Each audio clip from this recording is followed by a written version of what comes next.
This is The Gorge. It's a podcast where my friend Sarah and I gorge ourselves in what's happening in the world of video games and entertainment. The Gorge is brought to you by Patreon. That's patreon.com/thegorge, an intro that I have forgotten how to do after being gone for 3 weeks. The Gorge is brought to you by Patreon. That's patreon.com/thegorge, where for just $5 a month you gain access to not one, but two entire podcasts. $5 gets you Tank Out, a monthly commentary track where Ben and I decide we don't feel like playing anything, so we just watch something and talk over it instead.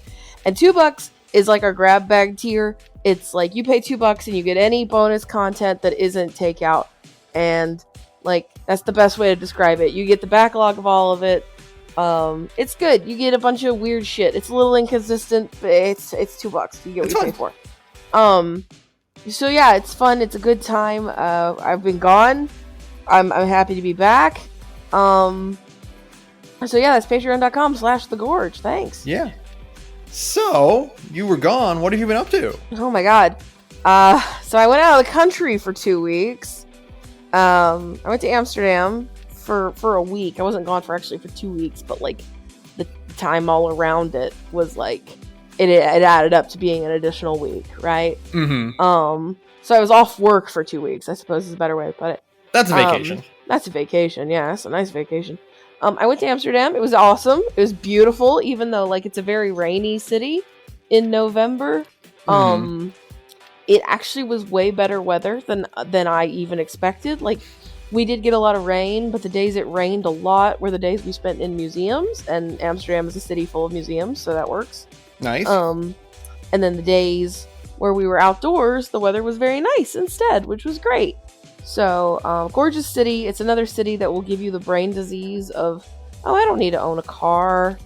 America, We fucked up. We fucked up super hard, as it turns out. Because, like, whereas in Tokyo, I mean, I saw a lot of bikes in Tokyo, of course. But in Tokyo, the primary means of getting around is the train and, like, sometimes the bus. And then, like, I did see bikes, but not as many, right?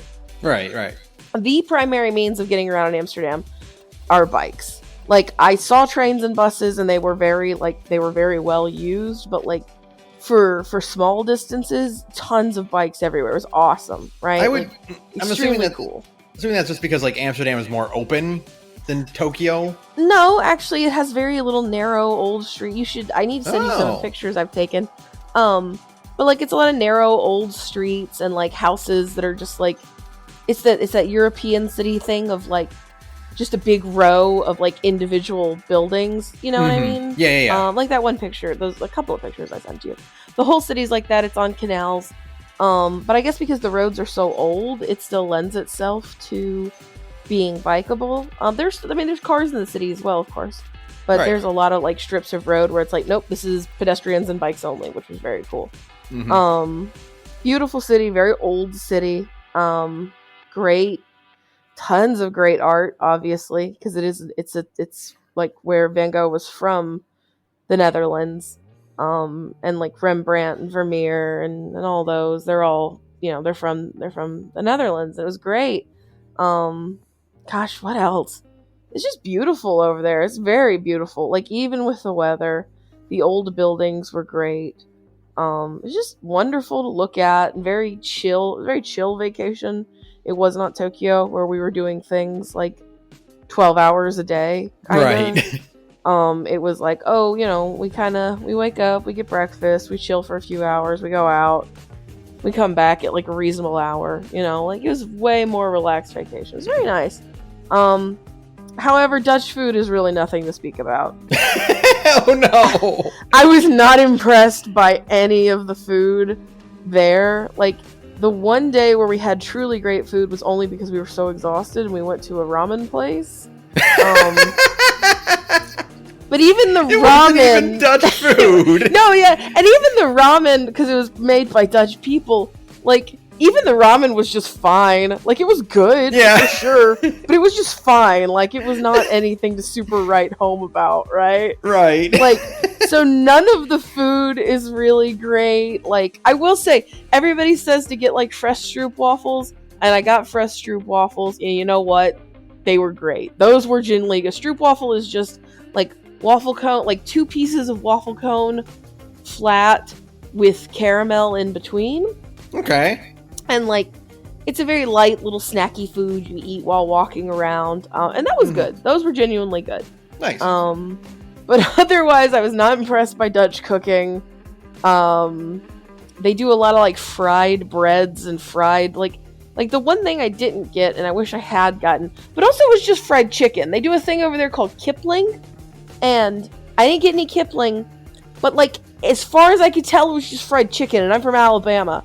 So yeah, you've perfected that already. We've already perfected the art of the fried chicken. Yeah, like they do. Like their things are Dutch fries, which are just French fries, by the way. Kipling, which is fried chicken. And the point is that Europeans are not allowed to make fun of American food. I've seen your food now, and at least the Dutch are not allowed to make fun of American food because, as far as I can tell, it's all the same food. So. Yeah, yeah, but like obviously the beer was good. Of course, yeah, of course, right? Did you go to any like breweries or anything? No, we didn't go to any breweries because the Heineken original brewery is in the Netherlands. But that shit's expensive. That tour is like $35. We're like, nah, we're good. No, okay. No, we're good. But yeah, no, I really enjoyed it. It was beautiful. I'm trying to think of anything else that was like extremely. Like, worth talking about on the podcast. Right. It was just, like Van Gogh Museum is beautiful. I saw the Night's Watch, which made me very happy. I got to see the big Rembrandt painting, the Night's Watch. Yeah. Unfortunately, I didn't get very close because it's currently undergoing restoration. Oh, so nice. you can't get close to it, unfortunately.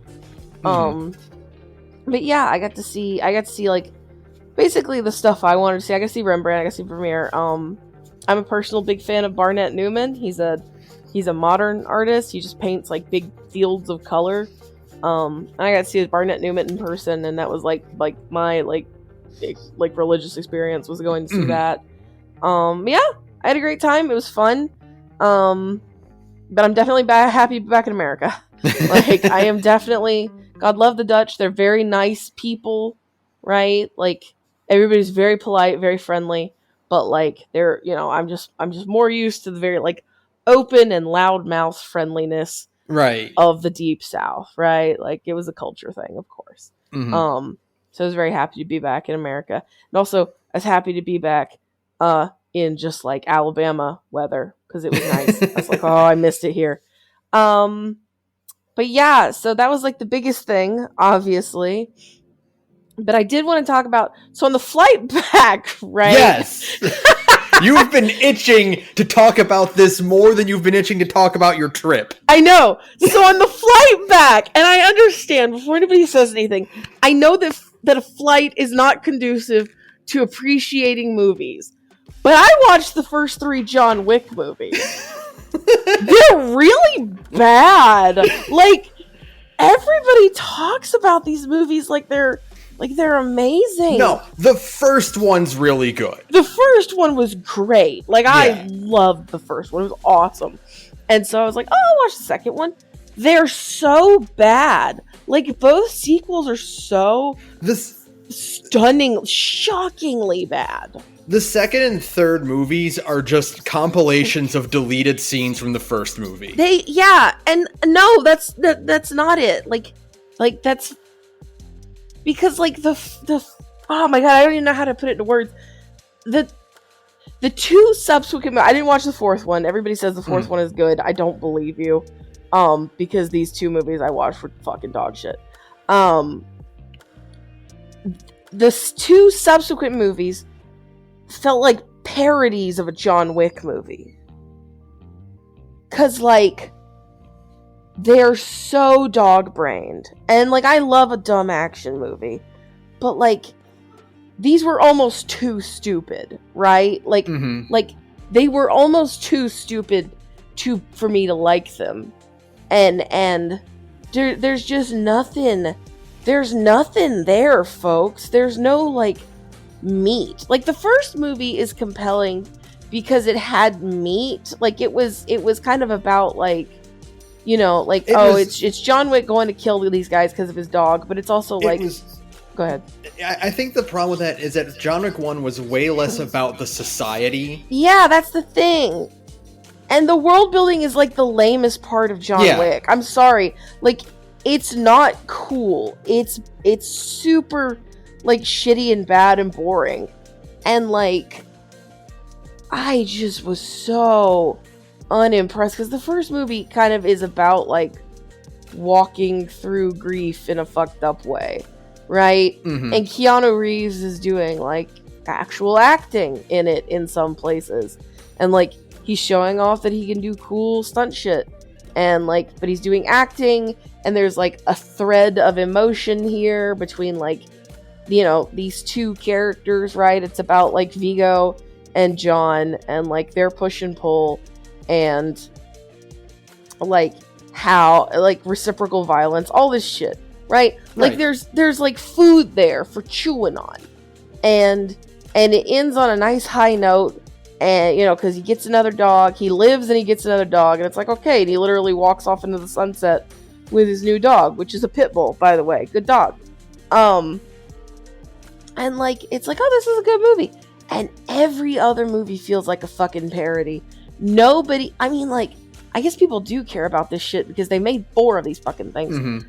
But, like, who gives a fuck about this world building horse shit? It really, all the world building, what it did was make John himself feel less special. Not only that, because that was my problem with it, where it's just like, oh well, he's just a really good member of this big organization that exists and controls everything, and yeah, it's like, and I get it's like it's so like the first movie.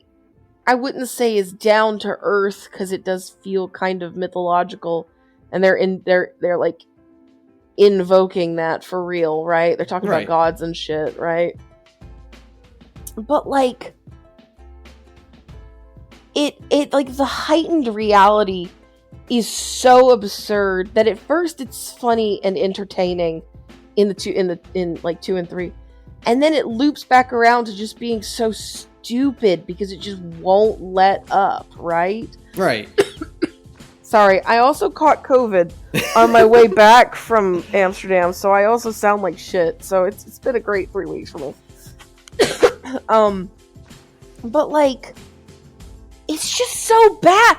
I don't know. I'm like, I don't know how to even like deal with how bad these movies are, considering how everybody talked about them.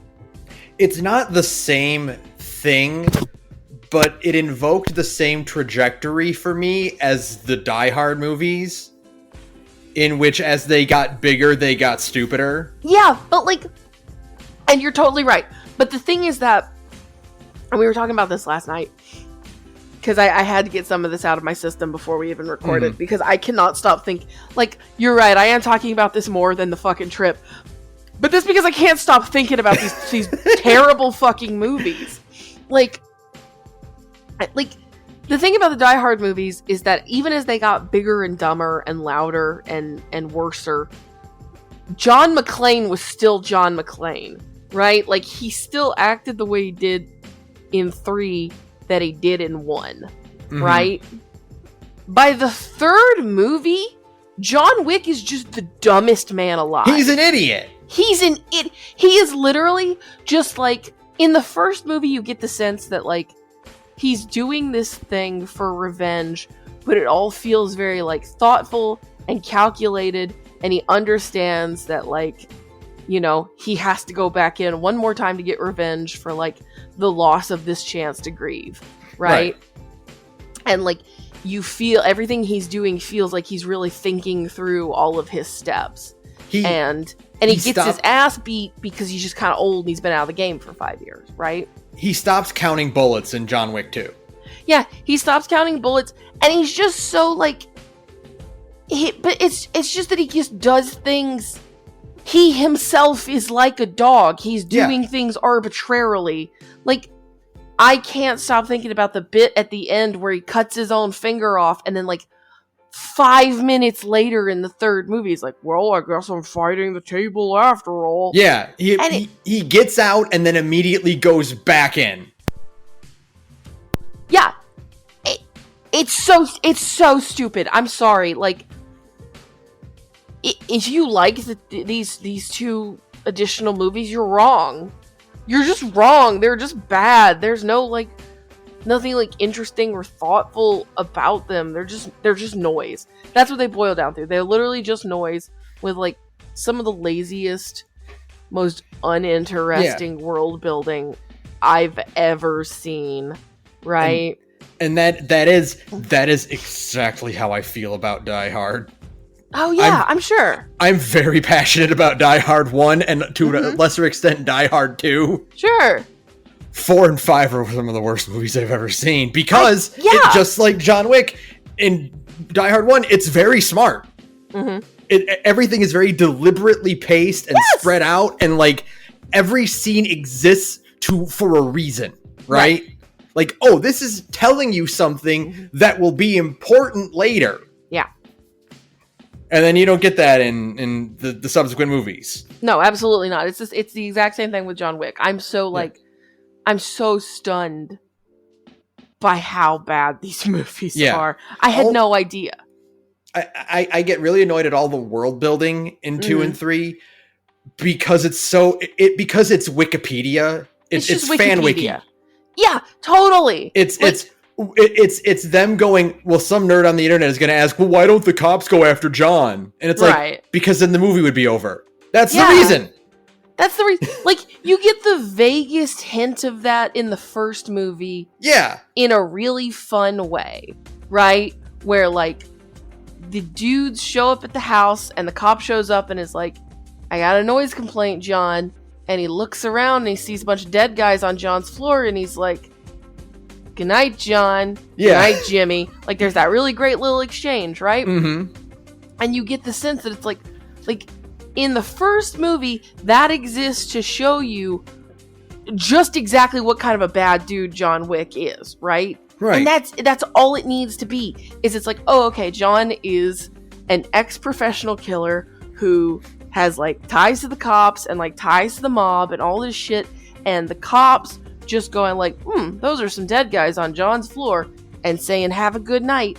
Like, that just exists to show that he's a cool badass, right? John is mythical enough. Right. That the cops are like, no, it's okay. We aren't going to get involved in this. Exactly. We don't need a secret society that manipulates everything behind the scenes. It's so stupid. It's like, okay, there's one Continental in New York, and it's like neutral ground for, like, you know, to, like, do your crime business. Cool. Wrong. There's a whole chain of Continentals across the world. There's a wizarding school in every country. There's a wizarding school in every major city, and John is the most magical and specialist boy to ever stay at every Continental. And being in charge of the Continental is like a magically, divinely appointed position. And it's just it's so stupid. I was like, by the end of the third movie, I was like in awe at how bad it was. Because that movie is 2.5 fucking hours long, and you feel every single one of those 2.5 hours, right? But if it's bigger, it's better. No, it is so long, and like nothing really happens in that movie. I know that sounds insane because it's 2.5 hours of fight scenes, but that's the thing, right? It's 2.5 hours of fight scenes. Nothing happens in that movie. I can tell you a lot of cool scenes that happen in John Wick 1, like that aren't fighting scenes, right? Yeah. I can tell you 2 scenes in John Wick 3 that aren't fight scenes. I can tell you no scenes in John Wick 2 that aren't fight scenes. Oh yeah, John Wick 2 is definitely the worst of the bunch. Like 3 is not, that's not saying that 3 is good. Yeah. 2 is so bad. And one of those only non-fight scenes that I remember is when John gets thrown in the sewer And Lawrence Fishburne is there, and he's like, "Hey, John, how's it going?" And John raises his crippled hand and flips him off. Yeah, that's it. Yeah. The only good part about these sequels is that it's got Lawrence Fishburne in it. And that's just because they're like, hey, we got Neo and Yeah, Neo and Morpheus. Thank you. It's cute, and it's like, oh, Lawrence Fishburne is like a crazy person, and he plays it up really well. He's like a weird king of the hobos or something. He's like a hobo king, and like he's interesting. But like, the point is, those movies are fucking terrible, and I hate them. And I will never watch 4. I don't care how many people tell me that 4 is really good. It's just noise. I saw that it's also like a fucking bajillion years long. And I was like, I literally was on the plane, and I still had like 4 hours to kill on the plane, right? And you were like, no, not even that. I was like, I'm not even that desperate. I'm not. I'll watch fucking home renovation shows for the because at least home renovation shows have like a plot in every episode, right? Yeah. Like Creighton and Anna want to buy a house in Kansas City for $250,000. And it's like, oh, okay, that's a lot better. It's so bad. Folks, no. John Wick 1 kicks ass, but that's it. That movie is genuinely good. Like, that movie is genuinely fucking awesome. And it tricked me into watching the other 2, hoping to God that those would become good too. And they're not. They're terrible. So, fuck those movies. God, what the fuck? And then what else? I'm trying to think if I've done anything else other than Venture Brothers. I think it's just been that. We have been watching a lot of Venture Brothers. I'm not gonna talk about it at all. No, because we are literally watching Venture Brothers in order to do a Venture Brothers episode. Yes. Please look forward to about at the rate we're going, like 2 weeks. 2 weeks from now, we'll have a Venture Brothers episode. Our 4-hour Venture Brothers episode. Yeah. The short version is that Venture Brothers fucking rules. I've never seen Venture Brothers. I watched it when it was on TV, when it was like airing on Adult Swim up until the end of season 2, and then I never watched any more after that because of a billion reasons. I will say one of the most fun things about this is I've watched Venture Brothers all the way through like 4 times. Like every time a new season came out, I was like, well, I better rewatch it all because it's been like 5 years. Right, yeah. And it's really fun watching you and Saturn be like, what the fuck? Yeah. Yeah, it owns. Like, the show is so good. I'm really, really enjoying it. Like, it is a funny thing to talk about it in terms of John Wick, because that is, like, The Venture Brothers is also a show that, like, gradually expands its world building until we hit, like, truly absurd heights.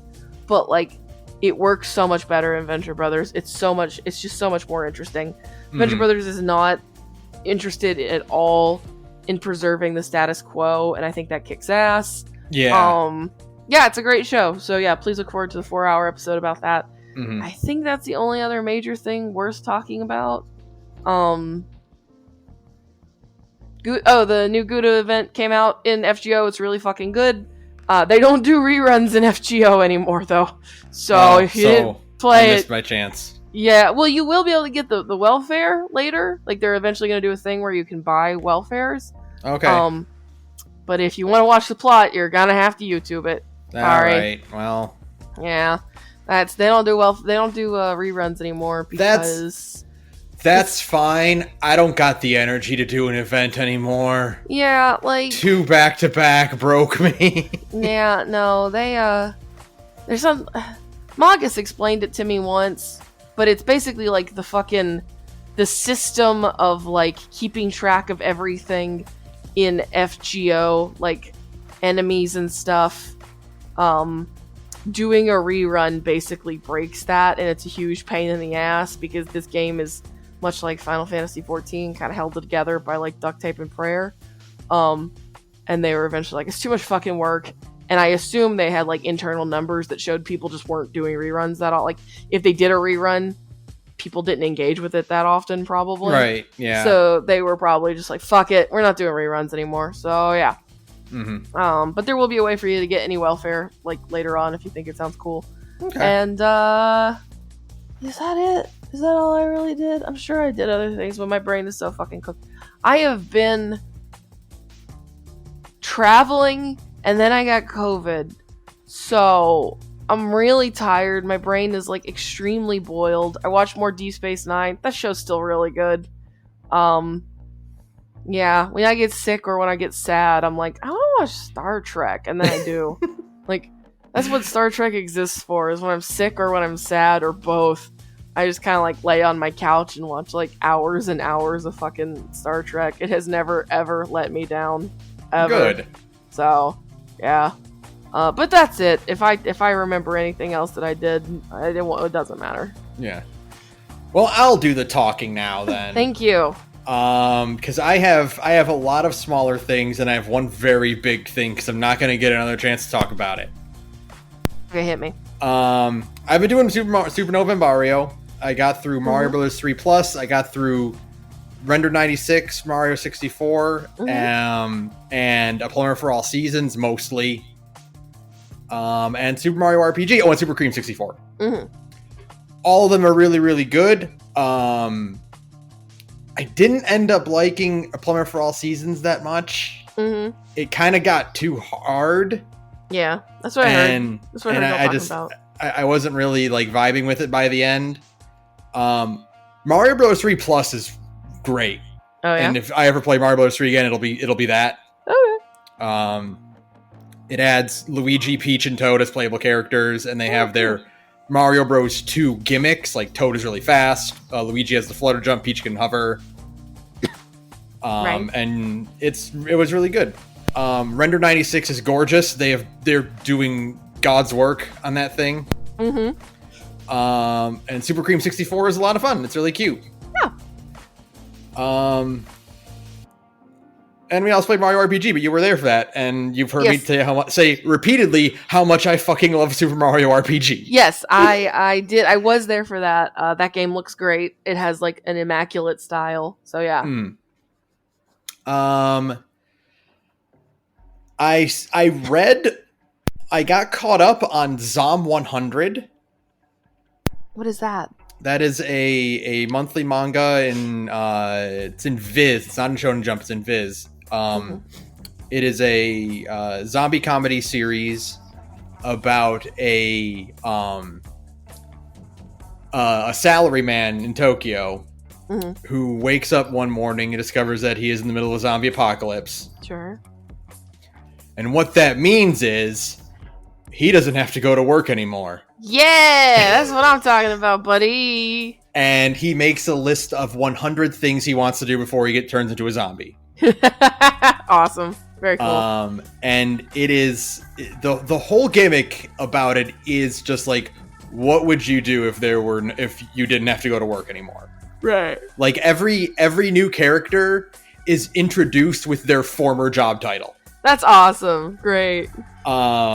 And they go around, and the zombie apocalypse is really just a backdrop for turning Japan into a shonen adventure world. Of course. Like they go to Osaka, and the apocalypse is like a few months out, and Osaka has already turned into a post-apocalyptic barter town where they trade canned goods as currency. You know, like that episode of fucking Kill la Kill where they go to Osaka and they fight the money guy. Yeah, it's just like that. Osaka is the same in all anime. I understand.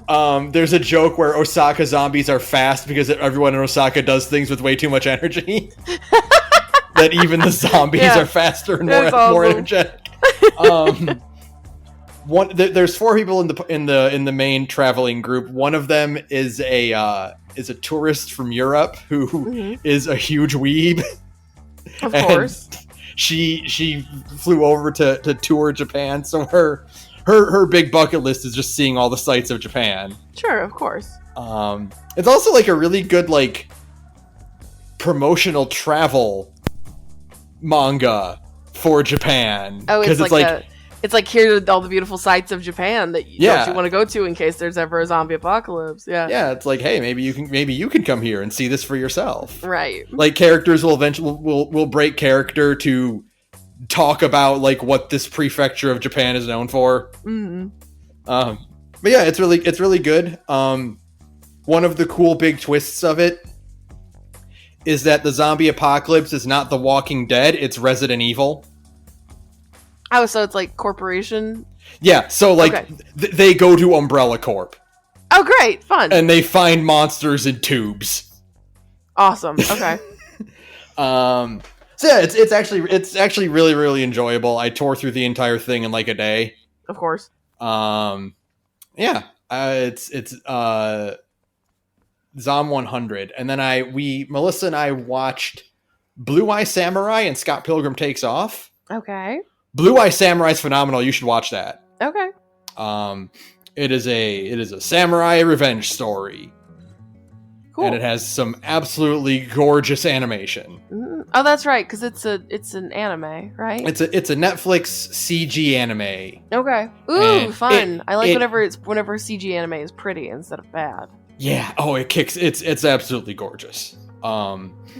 It is about in the 1600s when Japan closed its borders. Mm-hmm. There were 4 European people, European men who got stuck in the country afterward, and the main character is the child of one of those men.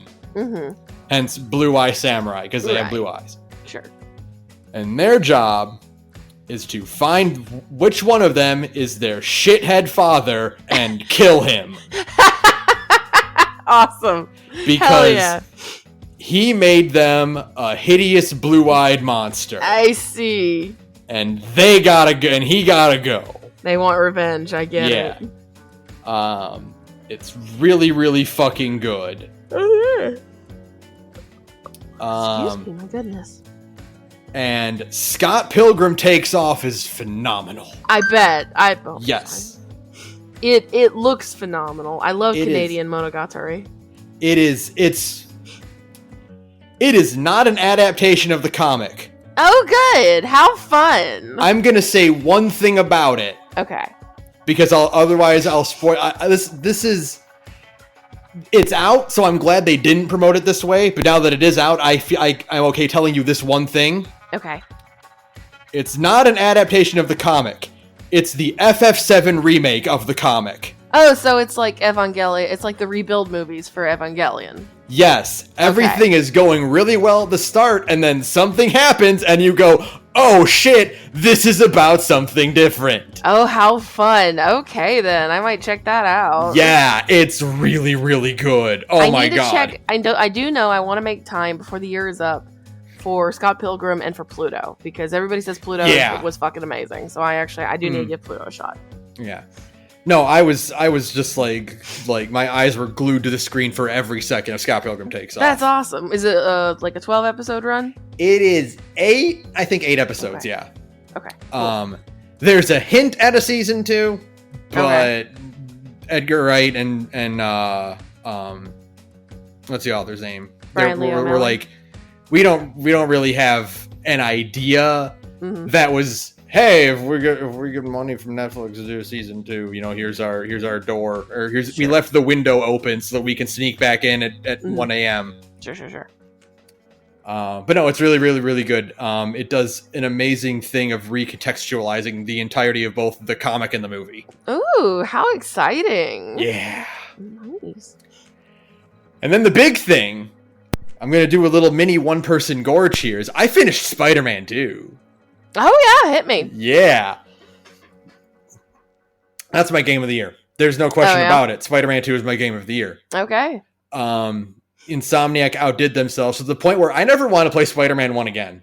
Oh, because it's just mechanically it's so much better just to play 2. They showed a comparison of the swing speed between 1 and 2, like the same area of New York, and Spider-Man 1, it feels like a PlayStation 1 game. It's going so slow compared to 2. Like, you are just zipping in 2. And so I gotta ask real quick, did you play it? You know how like they changed it to where you could actually like you're not auto swinging. You actually have control over your swings and stuff more. Did you play it like that? that?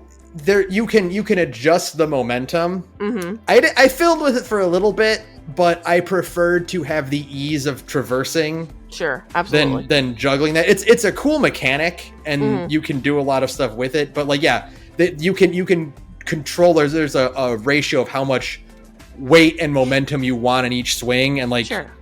Depending on which side your web hits the building on, you'll go in a different direction. Like, and that's really, really cool. I just didn't fiddle with it too much because I'm like, no, I'm just having fun zipping around. Yeah. I was just curious if you did it or not. But yeah, like there's nothing wrong with just wanting to play the easy version. Like not easy, but to just coast along, right? Yeah.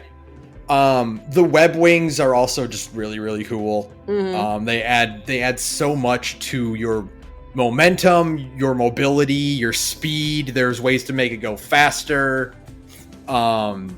Just absolutely incredible. I never turned on fall damage. Why would you ever turn on fall damage in a Spider-Man game? That's stupid. Why would you? Hey, some people want that. Some people want that sauce. Why would you ever think like, you know what I would like? Danger. More danger. Mm-hmm. You just want to be in danger all the time. Hey, it's like hard mode. Everything from the combat mechanics, like getting rid of the weapon, like the weapon wheel, and just adding it to hotkeys, basically, was so smart, and it makes combat flow so much more fluidly. Yeah, weapon wheels suck ass. Nobody likes them. You're just doing everything, and it feels great. They do this cool thing where, on top of, so Miles and Peter have the 4 gadgets, right? Mm-hmm. But they also have their own unique weapon wheel. Right. Or ability wheel. Like Miles is all his electricity, and Peter is like the Doc Ock arms, like the spider legs, right? Yeah. And then when he gets a symbiote, he gets symbiote powers instead. Right. What I thought was, he's got the spider legs, so that when he gets a symbiote, like it'll be the same ability, but it'll just look different, right? Right. No, they're different abilities. They do different things. You just get a second weapon, like a second ability command. That's awesome. And same with Miles. Miles gets evolved electricity abilities. Yeah. That do different things. So they each have their own like unique set of 8 different abilities you can swap in and out. Wow. Just incredible depth to this. Yeah. And the story is immaculate. I talked last time about how Kraven was incredible in this, and he continues to be one of the best parts of the game. I told you that he's Xenos, right? There's a bit in the fight when you're symbiote Peter and you're fighting him like for his like final fight. Mm-hmm. If you die, he screams no. King shit. Because awesome. he's like, no, you were supposed to be the one that kills me. That's awesome. Good for him. Fucking sick as shit. It's the best shit ever. Yeah. So good. And it's so good. Spoilers for Spider-Man 2 for everyone who hasn't beaten this game yet. Venom ends up being the one to kill him. Oh, okay.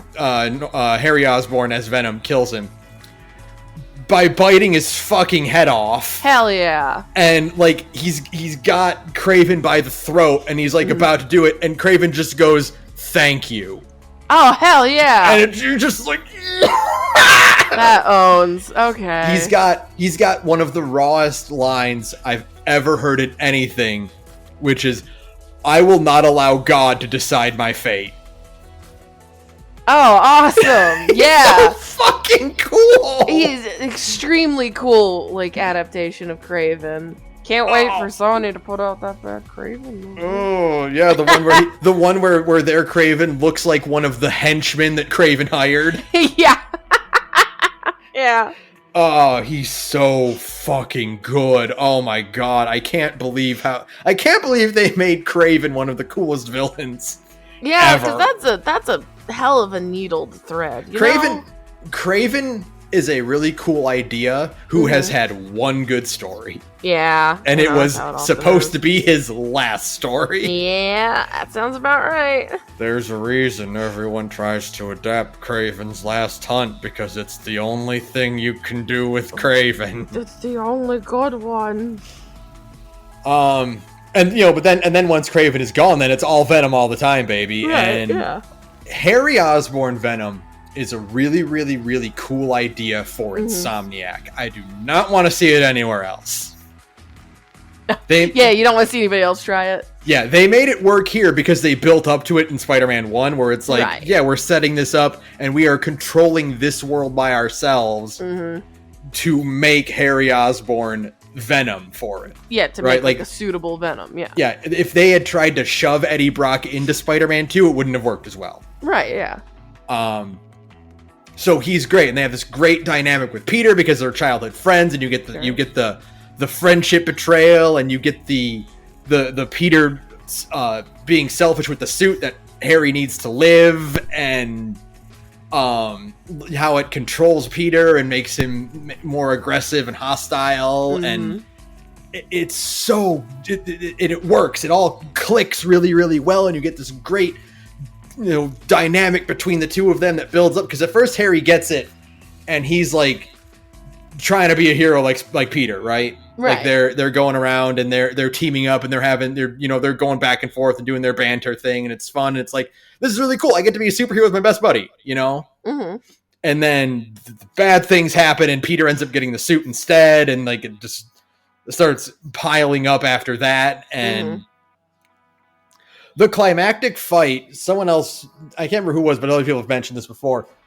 The climactic fight of the game between Peter and Harry feels like a PS2 boss fight. Oh, yeah? Affectionate. Because the fight happens in their old high school. Oh, awesome. And he uses the Venom goop to break the high school into 3 platforms that you do boss fights on. Oh, hell yeah. And it's like, oh yeah, this is a video game! We're really doing like real video game ass shit, video game stuff, yeah. There's I've seen this happen to multiple people. There's a bit where like he'll cover the floor in symbiote goo, and you have to zip to the next arena. Yeah. But you're Spider-Man. So you just kind of zip to a wall, and then it's like, okay, now what? Now what? Oh, I gotta go to the next area. I gotta go over there. Okay. Yeah. No, it's really cool. And they do a really good balancing act of setting up Norman Osborn as the Green Goblin in both the funniest and most intimidating ways ever. Oh yeah, because he's been this whole time. Norman has not been evil at all. He's been a corrupt CEO, but like he's not done anything like super diabolical outside of like normal rich guy shit. Yeah, normal rich man bullshit. But he wears green all the time. Like he doesn't wear a single outfit that isn't green. Okay, I see. There's this great bit where when Harry gets the suit back and it's been all venomized, like and he just goes full Venom. He's tearing through Oscorp and like slaughtering the guards and whatnot. And Norman is over the PA being like, "Harry, stop! We can cover this up." Okay. If you stop now, I can buy your way out of jail. We can fix this. We can just spend a lot of money to make this better. Yeah. Like it's Norman Osborn would do anything for his son. Yeah. Anything. Any villainous thing. Yeah, that's good. He loves his son that much. It's that's good villain. That's good villain writing too. Yeah. Like, they're very villainous and evil, and he's obviously doing like heinous rich guy shit. But like, there's still like some degree of like humanizing factor as well, right? Yeah, that's good. Yeah, like he's not going, "You failed me for the last time," and killing a guy, right? You know? Yeah, he's saying, "Hey, you killed that guy, Harry. We'll cover it up." don't worry, I'll hide this yeah, body for you. Sure, yeah, of course. Like, it's evil shit, but it's like, it's on a more like normal human level instead of just like your mustache twirling cartoon evil guy shit. Yeah. Which is when he gets all goblinified in 3 and he's doing that, it's going to be even better. Right. Yeah. Exactly. Because it'll have built to this. Yeah. And it makes more sense. Yeah. Totally. What else? Symbiote Spider-Man, like Peter himself. I mentioned this, and this meant nothing to you at the time, and it probably still means nothing to you, but like, we have evolved past Dan Slott. We have finally started embracing other better comics. Yeah. Right? Right. They do an adaptation, like a more or less adaptation of Chip Zdarsky's Spider's Shadow, which is like a what if Peter just became Venom. Right. To the point where, like, the symbiote doesn't just enhance like your negative emotions, it enhances all of them. Right? Yeah. So they adapt this thing where, like, when Peter is kind of like really getting into the symbiote, and MJ and Harry are like, you need to take that off. We need to find a way to get it off of you. And he's zipping around, and like, Rio calls, and she's like, I can't find Miles. You know, he hasn't come home in a few days. And Peter's just like, oh, yep, of course. I got to do everything around here. I'm the only one who can handle this entire city. I can't count on anyone. Right. I thought I could count on Miles, but he's flaking on me too. And MJ's pissed off for some reason. And the minute he finds out that Miles is missing because he's been kidnapped by Kraven, right, he is... You better hope he's okay, because if there's even a single bruise on him, I'm ripping this entire facility to shreds. Yeah, awesome. Like, he like tears through one of Kraven's facilities, and he's like yelling, "Where's Spider-Man? Where's Spider-Man?" And this guy is like trying to back up away from him. He just fucking lifts a truck over the guy's head. So it's like a thing of like every emotion is felt just like extremely like heightened. Like going from I can't count on Miles, he's too young and inexperienced for to rely on, and he's flaking on me, to he's in trouble and I will burn everything to the ground to get him back. Yeah, absolutely. They also do an amazing thing where they do a bunch of like long running side quests where like you do a chapter and then like you progress to the main story and then the next part of it unlocks, right? For the side missions and stuff. One of those you're chasing this cult of the flame, right? And there are a bunch of pyromaniacs that believe that the fire will bring about like their reckoning and their glory and whatnot. And it's kind of weird because I'm playing this and I'm like, Spider-Man doesn't really have a fire guy. He doesn't. Like, yeah.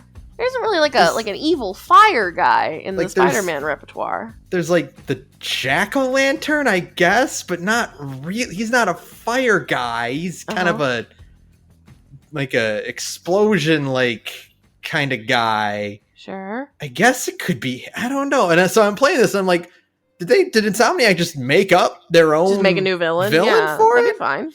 And you're chasing him. You finally get to the cult leader, and the mission with him is you have to stop. They're trying to hijack this train, and you have to stop it from derailing, basically. And you fail to do that. And inside the train is a piece of the symbiote. Right. And the cult leader walks up to it, and he's like, I am going to bring about destruction and chaos and carnage. And I just go, oh my god, it was carnage the whole time! I see, okay. Oh, they got me! They tricked me with carnage! Yeah. Oh, that's so cool! And then you look at him and you're like, oh yeah, he's this really scrawny, dirty redhead guy. Of course he's Carnage. Yeah, of course. Now it all makes sense. Well, I guess we'll deal with that in Spider-Man 3. Please look forward to Spider-Man 3. What else? Oh, they did it right with the symbiote itself, where they're like, in the first game, they're like, Oh yeah, the symbiote is this goo that's supposed to, because in the first game, Harry is not in it because he's sick and he's recovering in Europe. Right. He's in a floaty Dragon Ball Z healing pod underneath Oscorp Tower. Oh, I see. Okay. You know, and the game ends with Norman being like, "We've got the magic black goo that will make everything better, Harry." Right. And okay, so they're adapting Ultimate Spider-Man, where the symbiote is a cure for cancer. That kind of makes you crazy. In the comics, it was Peter and Eddie's parents were trying to develop. Right. And they were trying to build like this biosuit that would augment and heal and repair damage, okay. right? So it's not like an alien. And then you get to a cutscene. Oh, okay. With okay. Where you see a flashback cutscene where Kurt Connors and a group of Oscorp scientists stumble upon a meteor that crashed outside of the city. Okay. And there's this big black goo on it that latches onto Connors and latches onto his arm, and he's yelling to the guys, "Shoot it off!" And that's how Dr. Connors lost his arm. I see. Okay. And so you go, "Oh, it's an alien too." It's also an alien. They're doing the Ultimate Spider-Man thing, and they're doing an alien thing. Neat. They're doing it correctly, which is it's an alien. It's because it's way cooler if it's an alien. Yeah, it's cool if it's like an evil thing from space. Yeah. Totally. They pay tribute to pretty much every Spider-Man symbiote adaptation out there. Like there's bits of Ultimate, there's bits of 616, there's bits of the Venom movie, there's bits of Spider-Man 3 in there, there's bits of Spider-Man Web of Shadows. Nice. It's just awesome. All over the place. Yeah, it's so good. It's so fucking good. They absolutely knocked it out of the park. Yeah. Well, good. I don't even mind Miles' new suit that much. Well, I don't think it's taking that a little too far. I don't think it's the best, but it's definitely not the worst he's had. Yeah, that's true, but it's not very good either. It's not good, and guess what? It's not gonna be in Spider-Man 3. They're switching him back to his. They're gonna switch him back to his classic suit. Yeah, exactly. Thank God. It is funny because I thought when I saw that, because I saw people talking about it before I finished the game, I thought end of the game is gonna be like, hey, we did it. It's a fresh start. I designed my own new suit, and it's gonna be like, there's your cool bonus for finishing the game is Miles gets this cool new suit, right? No, they introduce it in the third act. Yeah, when the city is infested with symbiote goo ever, and Miles is like, yeah, I had time to design a new suit. It's like, when did you find time to do that, my man? When did you what? Now? We're busy. It's because it's an Adidas thing. It's like an Adidas promotional thing. And everybody hates it. I seen it. It's very ugly. It looks because they do the thing where pretty much every suit has 4 color options. Yeah. There's one that makes it more black and red, and that looks a lot better. That makes sense. It's the blue and the exposed top of his head that looks so stupid. I don't like that at all.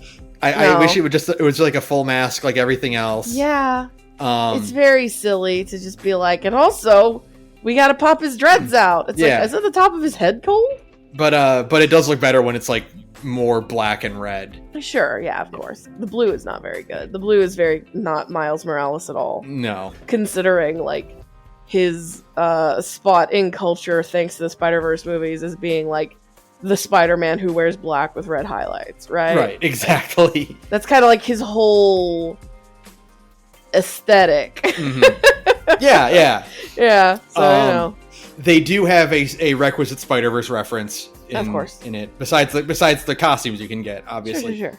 One of the side quests is going around finding spider bots. Yeah. And all of the spider bots they're designed after alternate spider people. Mm-hmm. You find a Gwen one, you find a Noir one, a Penny one. And then it leads to a cutscene where you see a Spider-Verse portal open up.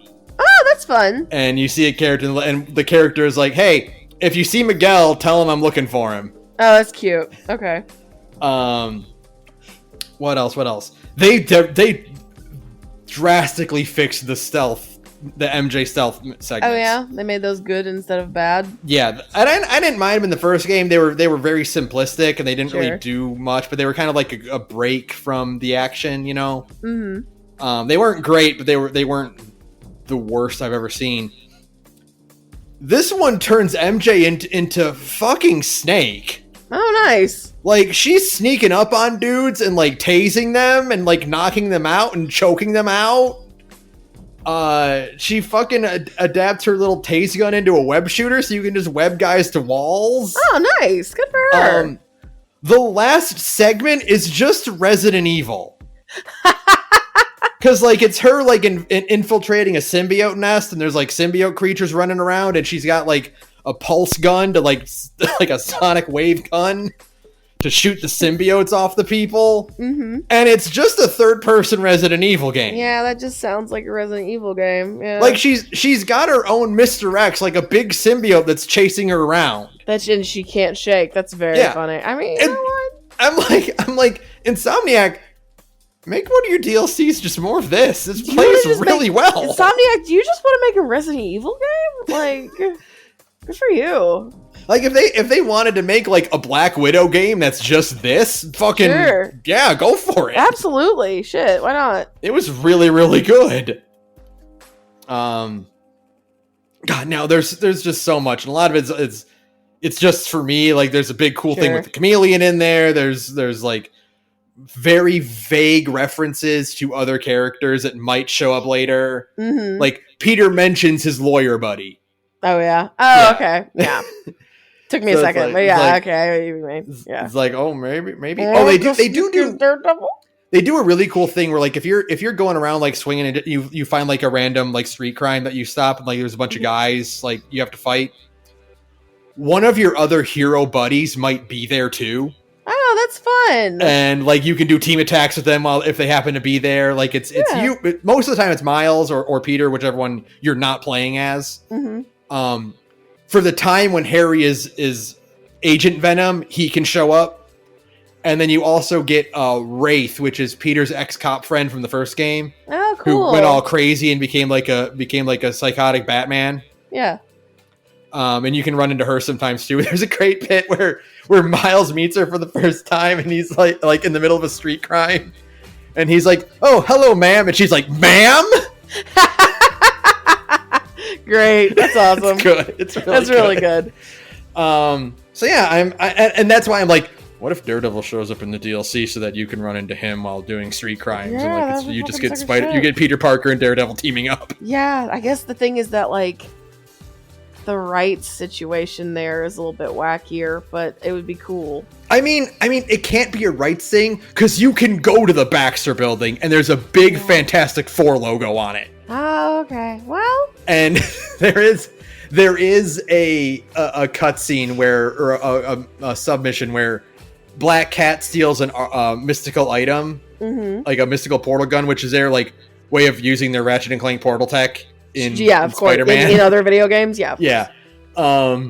And when she bails to Paris, Miles has the totem in his hand, and he's like, well, this might come in handy actually. And then it fades away, and it's replaced with a note from Wong, and it's like, the doctor and I thank you.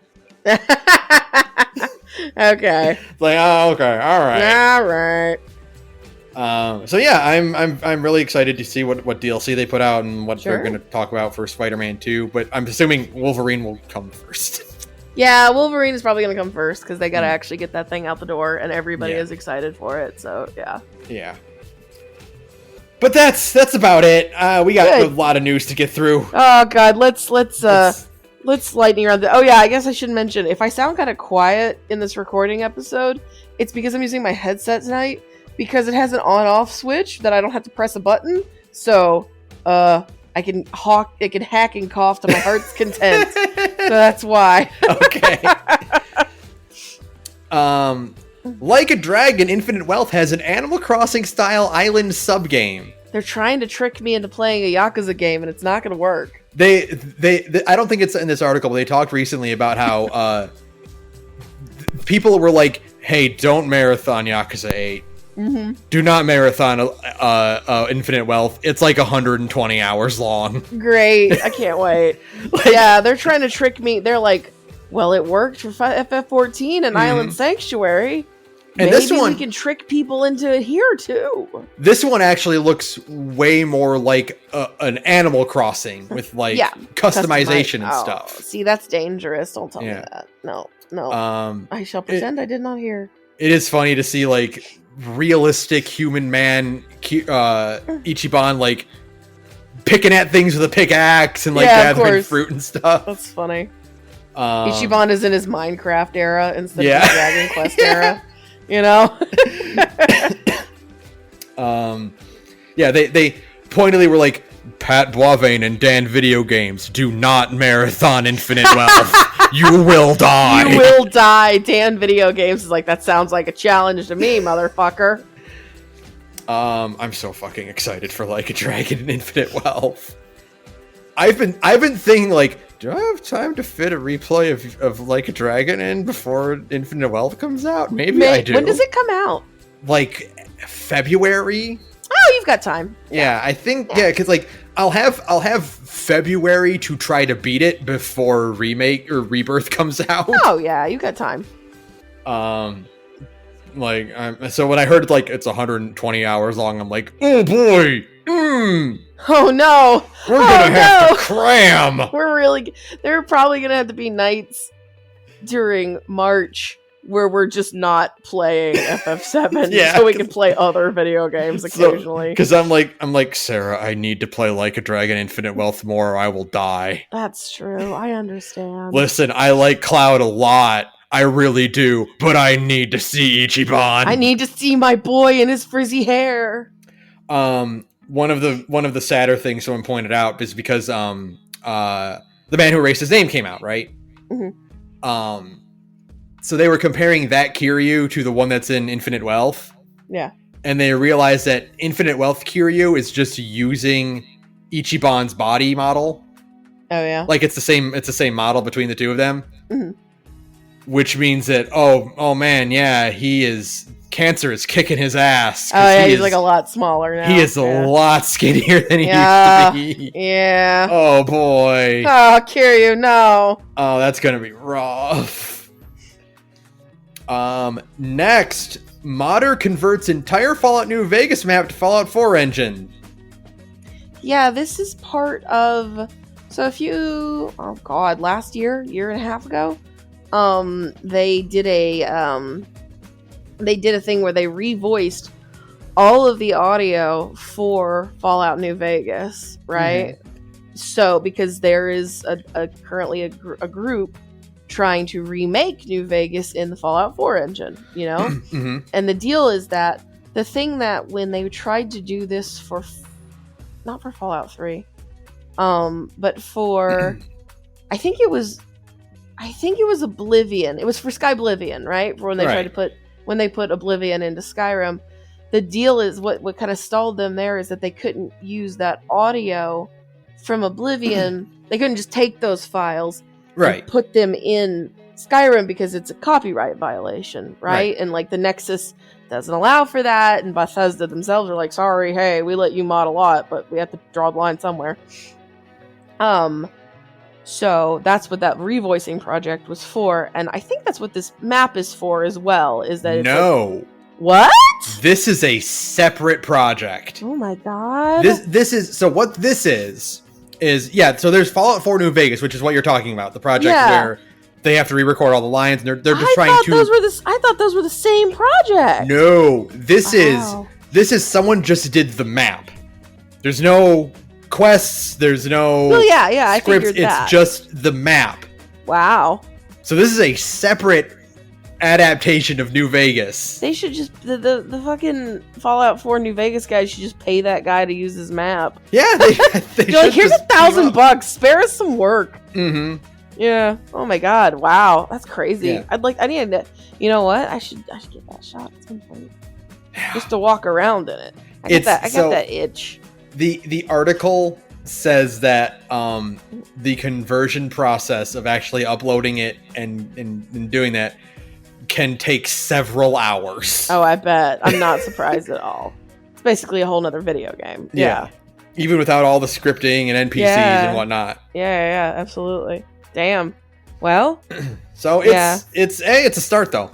Hey, it's a start. Yeah, I hope that 4 New Vegas mod comes out sometime in our human life. Mm-hmm. Because that's the only way we're gonna get a modernized New Vegas. Yep. Next, Xbox's new policy: say goodbye to unofficial accessories from November. Yeah, this is dumb. I don't know. The thing about this is that you don't have the market share to pull something like this off. Oh yeah, no, this is right. This is such a useless. Yeah. This is going to only result in negative results. Yeah, it's Microsoft. not gonna result in like third-party peripheral developers, because I'm sure like in order to become like an approved third-party peripheral for the fucking Xbox, there's like an application process. You probably have to pay a bunch of money, right? This is not going to lead to more people going through the application process and paying the money. This is just going to be people being like, well, we're just not going to make shit for Xbox then, because that's already a small market, right? Like, why waste? Like, if they were a market leader, if they were like Nintendo or Sony, right? And Sony and Nintendo were like, well, you can only use licensed third-party, like approved third-party peripherals. Then somebody probably would go through the work because that's a huge chunk of their player base. Right. But like, there's just not enough of a market for this. This just means people are going to make less shit for Xbox. Yeah. A thing that people already don't make a lot of stuff for. Yeah. And I've seen tons of people online who are just like, well, hey, I'm in the FGC, and I guess we're not going to have Xboxes at our tournaments anymore. Because do you know how many third-party fight sticks there are? Yeah. And like, there's the fucking, like, I saw a bunch of people who are in like the accessibility side of video games who are saying like, well, yeah, like Microsoft has their own accessibility controller, but it's way too expensive and it isn't modular enough for like some people's needs, right? Yeah. Like, it can't do what like some people need it to do. Right? Yeah, people who are like, well, the any of their accessibility Xbox controllers don't do the thing I need. Right, yeah. Like, I know the Xbox accessibility controller is good, but it can't do everything, so a lot of people make their own, like, or have their own, like, specialized controller made. And now it's like, well, you just shut those people out of the market, right? Yeah. So it's like, yeah, no, you just... This is a pointless... You're shooting yourself in the foot for no reason. You don't have enough exclusives to justify doing this when we can just switch to PlayStation. Yeah, or PC. Yeah, or PC. Yeah, it's just like, this is what the kids call an unforced L. Yeah. You didn't have to do this. But yeah, you're doing it to yourself for some reason. Okay, sure. Speaking of shooting themselves in the foot. Oh, no. The Silent Hill game disables chat after too many posts about cum.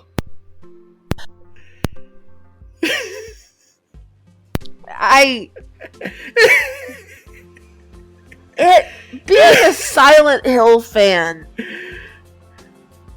being a Silent Hill fan means being introduced to like totally new and bespoke forms of suffering that I didn't think I was capable of experiencing, right? Like, oh yeah, no.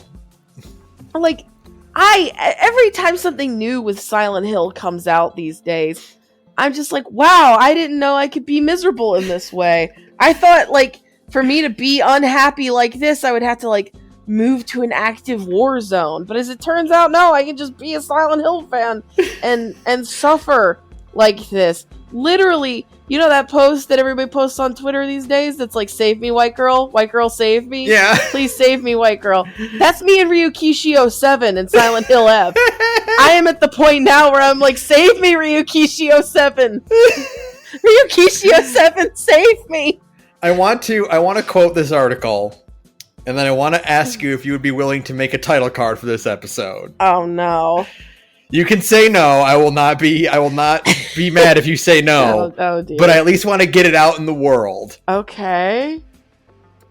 Quote, Metal Gear Solid designer Kojima is particularly revered in the Silent Hill fan community for PT, a defunct dawning PS4 Silent Hill demo, and I suppose that makes some people want his, quote, "cummy in my tummy" as they appeared in Ascension's chat.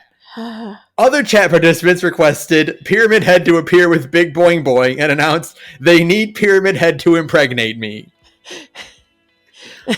Sarah, what I want to see if you'd be willing to do is for the title card be, for me it's always like this, but just fill it with as much safe for work weird Pyramid Head fan art as you can find. No. No, you're not getting that one out of me, buddy. No, sir. Nice try, Ben. Oh, audience, I want you to imagine that title card. Please there you go. Imagine that one. Yeah. Oh God, there's so much of it. Is the thing. What did you think was going to happen? I don't even understand what this thing is. Like, so the idea is supposed to be like a choose your own adventure cutscene thing, kind of. Twitch plays Silent Hill, I guess. Okay. But they didn't bother to filter any of the input. Yeah. So it's just an open chat that everyone can comment on. But like, so I was seeing that it has like a season pass. Yeah. But what is that for? I don't know. I couldn't find out what the season pass does for a choose your own adventure game. For like a choose your own adventure Twitch game. Like, I don't understand. Because like I'm thinking like if it was like Silent Hill Until Dawn, right? Right. Then, I mean, it would still be stupid, but I would understand like a season pass there. Because that's like a single player game that you can spend money on for like, I don't know, stuff? Accessories, like outfits. Like outfits and dumb shit like that. But like this is a social game. Yeah. I don't know what's like I never watched any bit of this, so I don't know if it is like a chat influence like Until Dawn or something like that, where it's like, hey chat, you decide which prompt we pick. Right? Like, is it like that? But then what is the season pass accomplished there? I don't know. I don't know. I don't know, Ben. That's what I'm so confused by. I don't know. I'm just save me, Ryukishi07. Please. Silent Hill F is currently my only hope, literally. It's kind of like Silent Hill's last chance to be good, really. Yeah, and like, if it's not good, that's not Ryukishi07's fault. It's Konami's fault. Mm-hmm. I've already decided that. No matter what Silent Hill F is, if it's bad, that's not my good boy Ryukishi07's fault, okay? It'll be Konami's fault. You should read Umi... Yeah. Not you, Ben, but I mean like the generalized... Other people. You should read Umineko no Nakukoro ni. Yeah. So, you know... Quote from the article, we're going to limit the chat to stickers and hopefully I can get the emojis in there too. Yeah, that makes sense. Yeah, that's pretty obvious. You should have done that to begin with, guys. Yeah, you should have not made this game in the first place. Yeah, you really shouldn't have made this video game in the first place. It's not even a game. It's just like a Twitch stream. I don't understand. I don't get it. I thought that Ascension was like Until Dawn, or even like, you know, that fucking that game and that Black Mirror game that was on Netflix. Oh, Bandersnatch. Yeah, Bandersnatch. I thought it was going to be like a Silent Hill version of Bandersnatch, right? Yeah. Which could be kind of interesting. Could be interesting. I mean, it could be good, but it could at least be like a weird, interesting FMV type thing, right? Yeah. Like that has potential. This has nothing. It's so weird. Ascension feels like the most David Cage a Silent Hill could be. Yeah. Yeah, it does sound like the kind of thing a French person would think of. I can't do a French accent right now. My voice is too fucked. But please imagine me doing my usual extremely racist impression of David Cage here. Thank you. You want some cool news? Please. Canceled PS2 Daredevil game now playable 20 years later. Wow. Yeah, we found. Well, I mean, like as much as was made. Oh, sure, of course. But yeah, it's a build of the game. That's awesome. Yeah, I love when you just find stuff like this. You know? Yeah, that's what's really surprising me. It's the only game in the world that justifies having like detective vision. You kind of need it too, right? Mm-hmm. I mean, that's still really cool though. Like, yeah, to recover and make playable like a super, like as complete a possible build of a game that never came out. That's really cool. Yeah, I respect that. And like, I'm watching this and like, oh, this is a PS2 game, but like, and it's, I can see where this could have been really cool, you know? Like, this would have been like really fun to play, and it could have been the fucking Ghost Rider game kicked ass. Yeah, that game whipped. Yeah, like the Ghost Rider, like Devil May Cry like game. That game was awesome. Mm-hmm. So like, there was always potential for famously the old Spider-Man PS2 games. Everybody liked those games. Yeah. You know? Like, there was always a universe where the licensed Daredevil game could have been cool, right? Mm-hmm. Yeah. So it's cool to have it actually out in the world and have people be able to get their hands on it. Yeah, that's awesome. Yeah. Very good. The sheer number of Batman and Spider-Man games means like, yeah, you could have been doing a Daredevil game this whole time. Yeah, someday we could get a cool Daredevil game.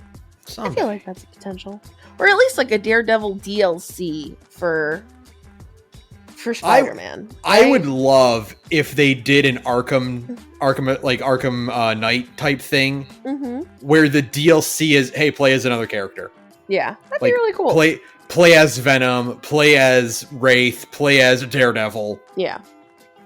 That would be really, really fucking cool. And like do like a combat arena or like a stealth arena type thing. Yeah, you know? Absolutely.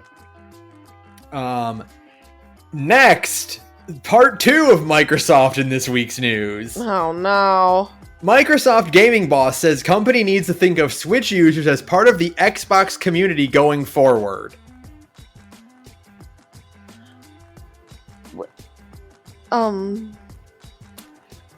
What?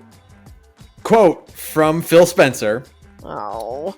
Just as how we consider ROG Ally and Steam Deck users as part of the Xbox community, we have to think of the many Nintendo Switch and PlayStation users as part of the Xbox community as well going forward. So are you gonna put Xbox games on the Switch and the PlayStation? That's not how that works, Spencer. Phil, that's not how that works. The reason you consider like Steam players and shit as part of the Xbox community is because it's like Xbox, like it's like a mandate to put everything that's on Xbox out on PC. Yeah. So like those people are all playing the same games. And it's because PC is Microsoft. Yeah. Like Steam kind of is your cousin. Yeah, like you guys are all related. Like you and like EGS and Steam, you guys are all related because you're all kind of within the same ecosystem. That would make sense. You guys get to go to the family reunion together. But unless you're putting Starfield out on a PS5 and the Switch, you don't get to say that the PlayStation and Nintendo guys are part of your family. That's not how family works. You don't get to count Nintendo and PlayStation's successes as part of your own. It's because they're just so desperate for a W. That's with all those like unofficial rumors and whatnot. It's of like Phil Spencer trying to like hint at buying Nintendo. It's just so funny to be like, yeah, well, you know, we're kind of like the same company already, right? We're you like know what their I mean? big brother, you know, it's they didn't do any work in the project and they just kind of wrote their name on it anyway. Yeah, exactly. It's the whole thing where like another kid does all like the group work, you know, like a group project, that one guy who does all the work, and then another guy who's like, oh, well, I gathered pictures, you know. Well, I mean, you guys all met in my living room, and they're like, one time, you wouldn't even give us Cokes, man. Like, what's your fucking problem? Yeah, that's what Phil Spencer is doing right now. I think it would be extremely funny if Microsoft tried to buy Nintendo. I think they should do it. I think they should try and be humiliated. Microsoft is trying to ideas guy themselves into Nintendo and Sony. Yeah, like they're just like, oh no, we have good ideas. And it's like, what good ideas? When did you guys put out a good video game? You can't claim Starfield.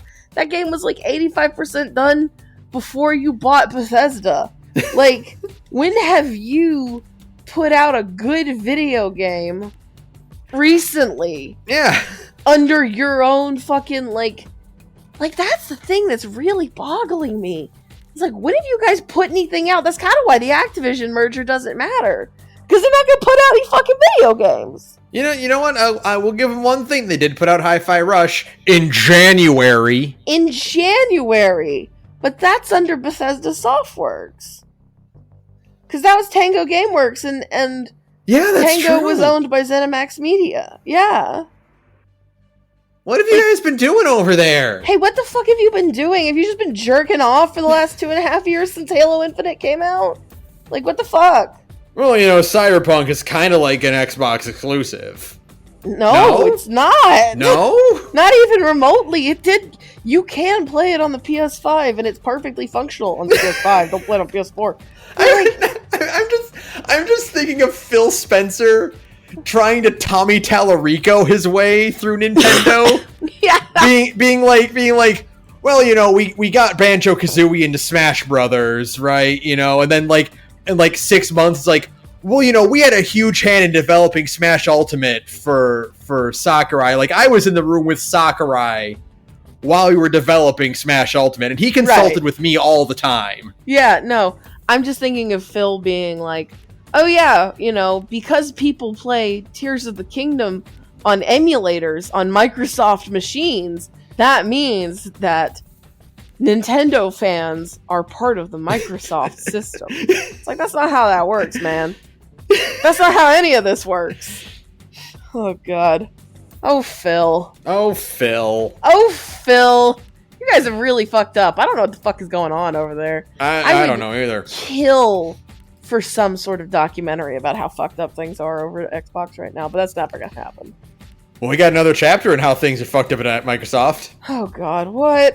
Microsoft to bring generative AI design tools to Xbox devs. That's basically like admitting that you can't get anything out the door. Yeah. Right? Yeah. Like, you basically just admitted out loud that, like, something about your production pipeline is so fucked up that you have to use AI to get things out the door. This is Microsoft coming to the office in pajamas. Yeah, because, like... Like, oh, you quit. You gave up, huh? You really quit. Because, like, the only people... And, I mean, like, I think AI art in general is extremely lazy. And basically, it's art theft and blah, blah, blah. Like, the usual things. But, like, the people who are using AI art to make video games right now are smaller studios who, like, don't have a lot of artists on hand, right? It's still lazy. You should still just pay a fucking artist. But, like... They need... Like, any of those smaller devs need to embrace, I can't draw this. Guess it'll have to look bad. Exactly. But that's what I'm saying, is that it's a smaller dev usually because they have limited resources and they're just trying to get something out the door. Right? It's not good, but you understand the scope here. Right? For a big company like Microsoft to come out and say, we need to use AI to get something out the door, is basically openly admitting that something has gone so catastrophically wrong with their production pipeline that they need to use, like, an AI model to help them ship. Right? Right. That means something's gone really, really wrong. I don't know what the fuck is going on over there. What are you doing every day at the office? Yeah, what does the average day making a video game for Xbox even look like? Like, are you just jerking off in your cubicle all day? Like, I don't know. And it doesn't sound like, I don't know, because it sounds that, like, Microsoft is not that, like, they don't meddle that much. But also, nothing's getting made, right? Yeah. It's weird. Like, I don't know. You know how, like the thing with Valve is that Valve doesn't have leadership? Yeah. And, like, that leads to a lot of really creative ideas, but they never get done because no one's there to kick them in the ass. Yeah, exactly. I feel like that's kind of what's happening at Microsoft too, where it's just like no one is holding them accountable. Yeah, because like the thing is that at this point, I think like Xbox, like everything under the Xbox umbrella, has like 10,000 employees, right? Yeah, because now we're including like the ZeniMax Media guys, we're including the Activision Blizz guys, like all of these companies that they've acquired in the last couple of like years, all now fall under the Xbox Games division. So that's like 10,000 people, and it's impossible to manage that many people. You know, like I don't know. I really don't know what's going on with like Xbox games, like development pipelines, because I mean, other than Forza, they really don't have anything. Like their big thing again was Starfield this year, and Starfield was a success, but most of Starfield was so mostly done that up until like a year and a half ago, it coming out on PlayStation was still on the table, right? Yeah. Like, that's how far along Starfield was before it became an Xbox exclusive. And then they were like, oh, actually, it's just gonna be for Xbox, and got bought by them. But, like, that game was mostly done. And now that they're owned, I don't know. I don't think we're ever getting another Bethesda game ever again. Yeah, I mean, I don't... It's really weird. It's like a black box. I don't know what is going on at Microsoft, and I would love to know, because it's so strange to have that much money and that many resources and this many companies at your disposal and just not have anything come out, right? Right, why did you buy all these studios then?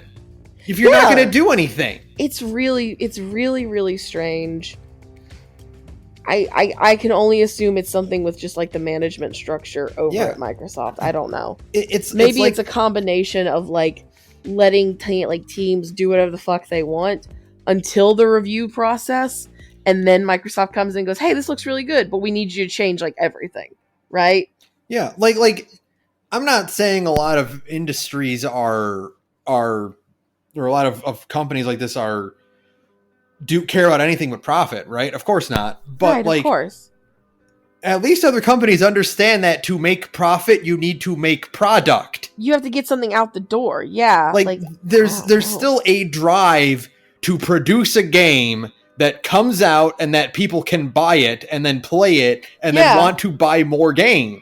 Yeah, I don't know. Like it's just so strange. Maybe someday we'll get like the true story of Microsoft, like Xbox game division, this like during this time period. But I don't know. It's weird. It feels like Microsoft is in perpetual last day of con mode. Yeah, exactly. Where you're like, yeah, you're still there at the con, but it's like everything's gonna shut down at 3. Mm-hmm. And everyone's tired. And everybody's already checked out of their hotel room. Yeah. And like they're mostly just at the con because their flight doesn't leave for another 3.5 hours, right? Like, yeah, you might go poke around the dealer room a little bit more, like maybe go to 1 or 2 panels. Yeah. But like you're there, you're not going to have your highlight of your con that day. No, nobody has like the best day of the con on Sunday. Yeah, that's what it feels like, where it's just like you're making video games, but like not really. But not really. Yeah, I don't know. Very strange. Next, video series Zero Punctuation is seemingly ending following the Escapist staff exodus. That actually, his new thing already came out. Yeah, and he's just doing the exact same thing under a different name. He's literally literally the exact same little stick figures he's always done. Yeah. It's very funny. And it's red instead of yellow. That's it. It's actually very funny for Yahtzee to just be like, well. Well, you don't own my method. Yeah, like that's the thing, is that they don't, like, they own the copyright to Zero Punctuation, right? Right. But that's all they own. Like, they don't own the rights to like that style of video, like to his little stick figure dudes and stuff, right? Yeah. Like they don't own the rights to that. It is a little concerning that we might have a machinima situation on our hands where one day, God forbid, all of the old zero punctuation videos just kind of vanish. Yeah. That's a problem. That's a problem because the Escapist owns the rights to all of that zero punctuation shit. Yeah. But I assume people... I mean, I also know that, like, there's reposts of, like, zero punctuation all over the internet, right? Yeah, yeah. But it's still not great. That's not a great situation to be in. And I'm sure Yahtzee himself has those videos. Yeah, exactly. They're still his videos that he made. Yeah, exactly. So he still has the video files and stuff. Yeah. So like, it might be when the Escapist finally shuts down, he's just like, hey, here they are. Yeah, mass upload them to my new channel. Yeah. This story was fucking incredible, though. Tell me. So, it wasn't just that Ben Croshaw resigned from the Escapist. Mm-hmm. The Escapist fired their editor-in-chief, Nick Calandra. Mm-hmm. He went on Twitter and is like, I was fired. I have declined my severance pay. I will not be signing an NDA. He said that he was let go for, quote, not achieving goals that were not properly set out for us and lack of understanding of our audience and the team that built that audience. He got fired, and immediately Yahtzee and then other staff members, Darren Mooney, Sebastian Ruiz, Jesse Galena, Matt Lawlin, Will Cruz, and Amy Campbell also went, bye. Wow. So, you're going to fire the editor-in-chief? Okay, fuck you, we're out. Wow, that's crazy. And basically just crippled the Escapist. Yeah, the Escapist now just doesn't have a writing staff. Yeah, exactly. It's a husk. Yeah, totally. And so Nick Calandra and Yahtzee started Second Wind. Yes, that's the name of it. Thank you. And so they're just doing the exact same thing they did before, just by themselves instead of through the Escapist. Yeah, I mean, go independent. That's fine. Yeah. I don't think... I mean, like, it's fine that the Escapist died. I have never had a very high opinion of the Escapist. They very famously, a couple years ago, had a no politics policy. Yeah. In their writing. So I don't really have a very high opinion of most of the Escapist. But I do like it when people give their shitty corporate overlord bosses the finger. So, and maybe the no politics directive came from up on high, right? Yeah, I mean, if all of these staff members were willing to follow Nick Calandra out the door, I'm assuming that was part of the reason. Sure, yeah. I'd like to know more about that. But yeah, no, I still think it's cool to just literally just pack up and go all right, well, bye, assholes, right? Hey, you know that saying, your boss needs you more than you need him? It turns out it's true. Turns out it is always true that your boss needs you more than you need him. And we are going to prove it. Bye. But yeah, and then just instantly totally kneecap the entire staff at the entire process of managing the Escapist. I think is very, very funny. Mm-hmm. And yeah, I just think it's hilarious that Yahtzee's just highlight yellow, convert to red, done. Yeah, literally just took the slider, on the fucking, on all of his After Effects files, and was and done. And the only other thing is that his little stick figure is wearing glasses now. That's it. Yeah, that's it. His stick figure at the Escapist wore the hat and the tie, but not the glasses, and his new stick figure actually wears his glasses, which is very funny. And that's it. Yeah. That's all he did. Nothing different. Nothing else has changed. Yeah, he went to themes, deselected Persona 4, and selected Persona 5. It's true. He really liked Persona 5, so that makes sense, actually. He did, yeah. He very famously extremely liked P5, despite not liking JRPGs. The next Mass Effect isn't expected until 2029 or later, report claims. That game's not real.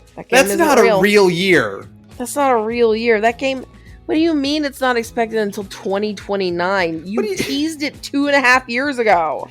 What do you mean that game is going to have a 9-year dev cycle? No. What are you doing? You're just lying. This is literally BioWare, or what's left of BioWare, because again, most of BioWare has been gutted at this point. Yeah, speaking of mass exodus. Yeah, exactly. This is BioWare just like basically desperately lying in order to keep EA from taking them out behind like the fucking shed and putting them down like Old Yeller, right? Yeah. Like, as long as they can say, no, we swear we're putting out a Mass Effect game, they maybe won't kill them, but like, no, you're dead.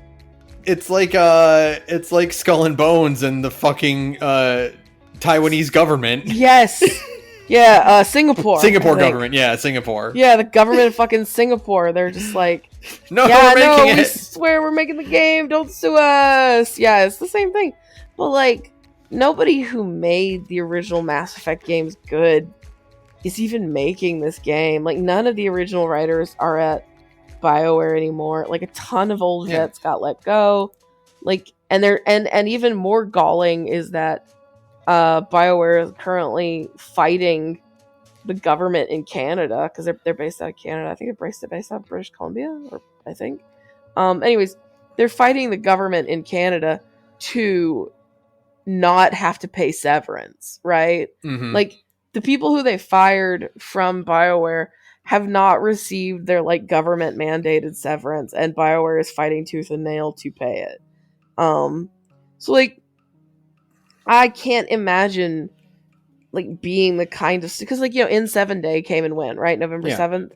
N7 Day came and went, and people were like still posting about N7 Day, and I'm just like, who is this for? Like, who are you posting this for? Everybody who made Mass Effect is gone. Well, did you see what they did post? No. A 15-second teaser. Yes, I did see that. Shepard and admittedly pretty dope looking N7 trench coat. Sure, but it's just Shepard walking. It's 2029 is 6 years from now. And you've been working on it for 2 at least. You announced it 2 years ago, which presumably means you've been working on it before that. Yeah, and so like you know, they post, you know, every now and then they're like, we swear we're working on Mass Effect, because they'll show like your standard stock pictures of like in-house artists making environment art and shit. They're like, we're working on Mass Effect, we just gotta finish Dragon Age Dreadwolf or whatever the fuck it's called. Yeah. And like, they don't have that game is vapor. They don't have anything. There's nothing of Mass Effect exists, right? Like, right. That game is fake. That game is never going to exist. 6 years is if they started development right now. If they were like, we're starting development on Mass Effect 4 right now, 6 years is still too long. And this is one of those things where like a game of this scope is never going to hit its first release window, right? No. You're already looking at being generous 9 years of development for this game.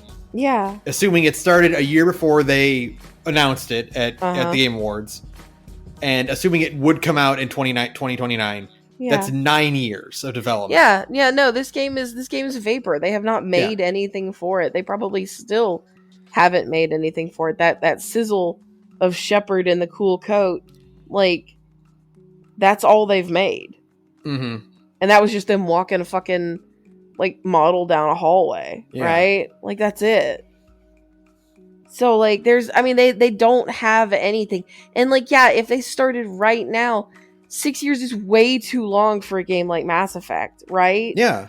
Like, that's entirely too... I know that dev cycles are longer than ever, but for a game, for the kind of Mass Effect game that we would want, which is just your standard, like, semi-open world, really just a bunch of interconnected hallways that you teleport to via a star map, right? Yeah. Like, nobody expects, like, a big, fancy open world in the style of a Starfield, for example. 6 years is too long to make that kind of a game, right? Yeah, absolutely. And it hasn't been 6 years. It will have been 9, almost 10 years.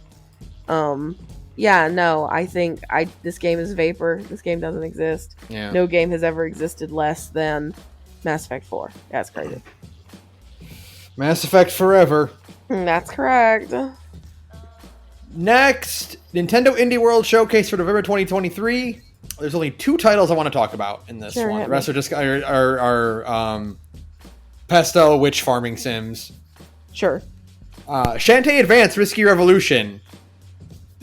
There's a GBA game that never came out, and they're just like, we're putting it on Switch now. Cool. Very cute. Nice. And the rest are just standard indie stuff. The one that made neurons fire for me, though, was Death Trick Double Blind. Oh. Which is a big-ass Ace Attorney case. Oh, yeah, you did show me this. It's just Ace Attorney, yeah. Yep, you play as an amnesiac detective and a stage magician.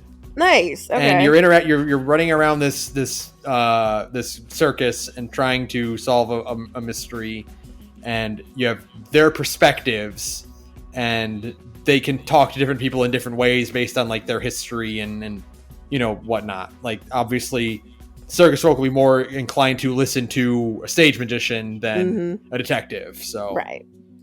It looks like it'll play like a Phoenix Wright. But the art style does look really, really cool, and it's just gonna be one big long Ace Attorney case. So hell yeah, more Ace Attorney, baby. 2 more. One, The Last of Us Part 2 remastered for PS5 confirmed for January 2024. What are we even doing? What are we doing? The Last of Us has 2 games and 3 remasters. It's like, what are we even doing here, people? Like, no wonder nobody's buying fucking PS5s now, or like PS5 games. Like, I mean, there's just nothing. There's no.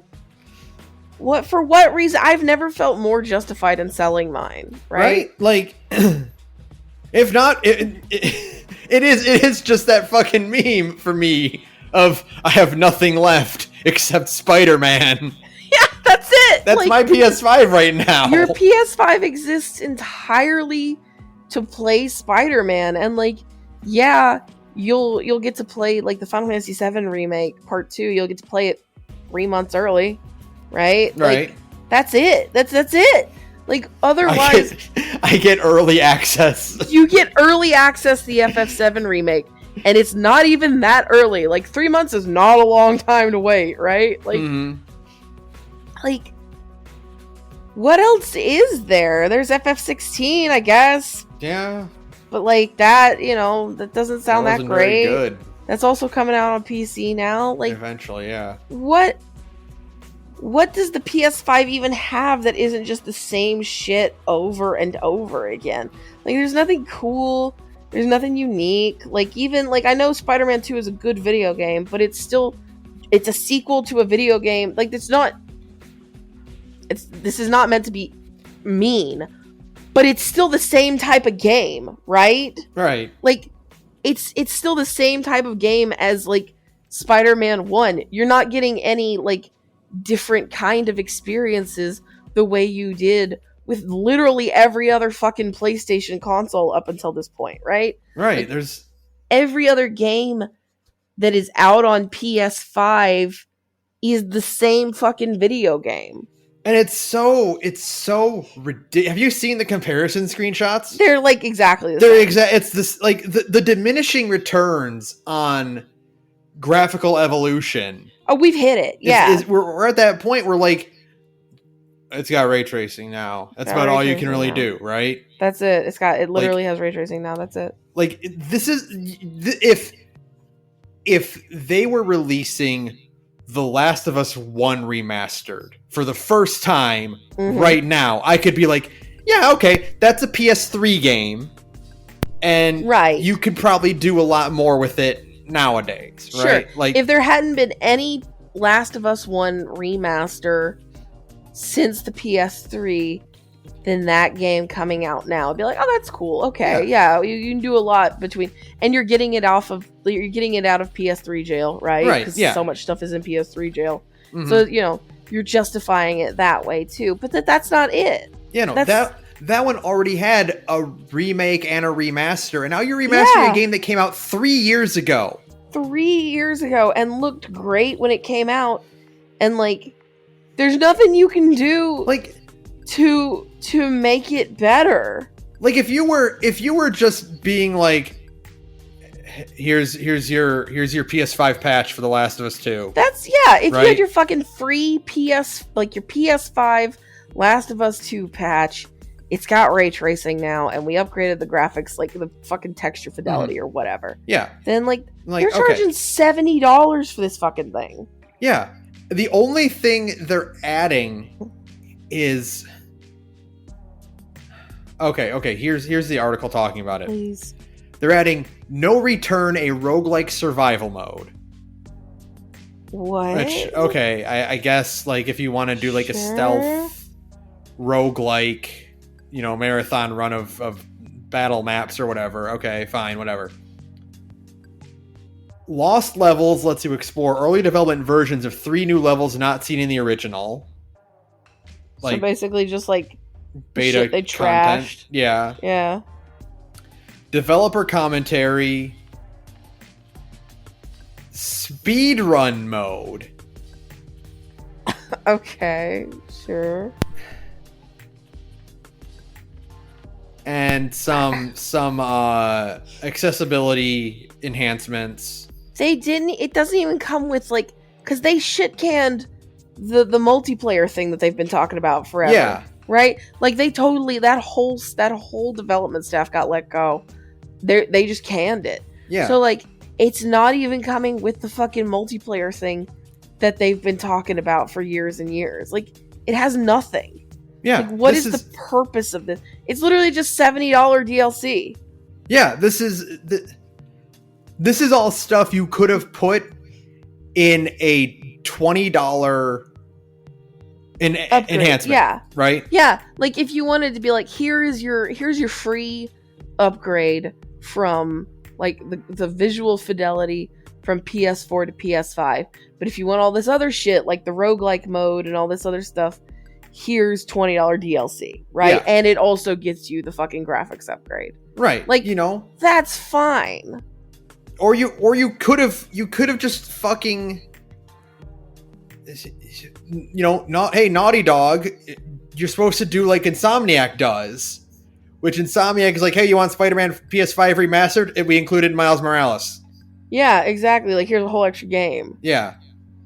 I don't know. This is just so ridiculous. I mean, it's just that like, it's the thing we keep talking about, but we're gonna talk about it again. AAA development is a dead end. It is just a dead end like street. It is not sustainable. It's not maintainable. It's completely, because of the fact that it's so expensive and takes so long, you can't take any risks, so you just end up with the same shit over and over again. Literally, in this case. I've never I used to love Naughty Dog, okay? Jack's series was great. Uncharted was great, This is the safest I've ever seen a company play anything. It's unreal. Right? Yeah. Like this, for a company that likes to claim they're pushing the boundaries of narrative storytelling and whatnot with these 2 games, they've done nothing but re-release these 2 games. Yeah, they haven't done anything for like a decade. Yeah, no, absolutely not. And I mean, like, it doesn't help the fucking Last of Us 2 is also just like straight up from the fucking horse's mouth. It's just Zionist propaganda, right? Like, Druckmann has talked about exactly that, right? Like, cool. That's even less of a fucking reason to play your video game, dude, right? Like, it's unreal to me that this video game it's a thing that nobody wants. Like, who is asking for this? Right? Right. Like, I don't even think the big Sony fan, like your fucking dipshit asshole Sony ponies who will lose their mind over anything. Like, are they even hype about this? Are they gonna play this roguelike mode? Are they gonna spend $70 on basically the same video game? Like, a game that already looked great on PS4. That game looked amazing. It was like the game that like I don't think it's. I mean, I don't really care for the plot. Obviously, I don't like Neil Druckmann. But like the game itself looked great on PS4. It was like the game that kind of pushed what the PS4 could do at the end of its life, as is always the case. And like what else is there? Like, who is this for? Who's gonna buy this? Even like other Last of Us fans, they don't need this. They can you can literally pop the game you already bought into your fucking PS5 and it'll run just fine. That's the other insane thing about this, is that like you can just put the disc in your PS5 already and it'll run. This isn't even like, oh well, even though the PS4 is still easily accessible, it's not forward compatible with the PS5, so like you kind of, if you want to play it on PS5, you have to buy this remaster. Like, no, it's backwards compatible. It's not in fucking PS3 jail. Yeah, and it enhances the quality of the game by default by like reducing load times and whatnot. Yeah, because that game already looked good. It doesn't need a fucking like 4K, ray tracing mode, because that game already looked great. It's such an unnecessary thing. Yeah, $70. I don't get it. I don't get it. I don't know who this is for. Speaking of the Naughty Dog and Insomniac comparisons, real quick, I forgot to mention this, but now that it's here, about Spider-Man 2. Mm-hmm. So in The Last of Us 2, there is kind of a cool thing where when you go to like a workbench, and you're trying to to upgrade your gear or whatnot, you get attacked while Ellie's at the workbench. Oh, fun! And like it's like, oh shit, you thought, no, it's an encounter instead. Yeah. There's a bit in Spider-Man 2 where like you're trying to do some science missions, and you go to the science terminal to do some science mini games, and Peter's spider sense goes off and he's getting attacked in the middle of it. So someone like lined the two cutscenes up to compare them. Oh, are they basically the same? Yeah, like, oh, you did the same trick. Oh, that's cute. That's fun. That's like a fun callback, though. That's very like Naughty Dog and Insomniac, Yeah, and that's what I thought. Like, oh, of course they do that. They've always been doing the same thing to each other. Yeah, like that's kind of like their whole thing, is that they're like in a sort of collaborative process, and they have been since like Jak and Daxter and Spyro, because very famously, the eggs in Jak and Daxter are reskinned gems from Spyro because they ran out of time. Mm-hmm. And then like the targets in Jak 2 are inflatable Ratchet dolls. Yeah. And there's like there's also a Ratchet and Clank poster in Jak 2. Yeah, and in Ratchet and Clank, when you get a gold bolt, Ratchet does the precursor orb dance that Daxter does. Yeah, see, that's cute. And it's like, oh yeah, you guys used to be like collaborative buddies. Mm-hmm. And now one of you is making the same game over and over again, and the other one is handling fucking Spider-Man! Well, part of it is that, like, all the old creative guard at Naughty Dog is also gone. Like, Jason Rubin and the other guy who founded Naughty Dog, whose name totally escapes me right now. Yeah. I think they're both gone. Like, I know Rubin's gone for sure. But, like, everybody who made Naughty Dog, the kind of, like, fun... like still cinematic, but kind of like goofy, fun, cinematic, like studio it used to be. Like they're all gone. Yeah. So I don't know what the fuck we're doing here anymore. I don't know. It is funny. Speaking of those science mini games, real quick, I have one final thing about Spider-Man. It's one of the things that you're doing. So one of the plot lines is that Harry opens up the Emily May Foundation, named after his mom and Aunt May, to do science for the good of humanity. It's a tech startup that's like designed to improve, the environment and whatnot. It's all a bunch of these like charitable projects and stuff. So you do science mini games around like improving the Emily May Foundation experiments. Mm-hmm. And you're doing mini games where it's like you're going to splice the DNA of this plant with like fish scale DNA to like increase its growth rate and like its resilience. And I'm like, I don't think that's how science works, Peter. And then Peter looks at me and goes, hey, I just got done fighting a guy who injected himself with lizard juice and turned into a big lizard. And I go, that's fair, Peter. You know what, Pete? Good point, my man. You're the Marvel scientist.